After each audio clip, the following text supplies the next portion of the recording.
Here at the fuel efficiency department, we will be using it to power Santa's sleigh. So for imagine, this is Santa's engine right over here. I'm gonna close this lid right over here, okay? And watch it as it goes kaboom. Ready? 3, 2, 1. There goes Santa! Woohoo! Santa's sleigh! I also got a thing over here.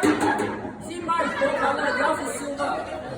Gold is better. Yeah, gold is better. Yeah, you see, he can do kaboom. I also can do kaboom, but this time around, I'm still going to use liquid nitrogen. He's going to use different fuel, but I'm just going to use one because it's sustainable. So watch. I am going to pour some liquid nitrogen, and this time around, it's going to be into this container. Imagine Santa sitting right at the top.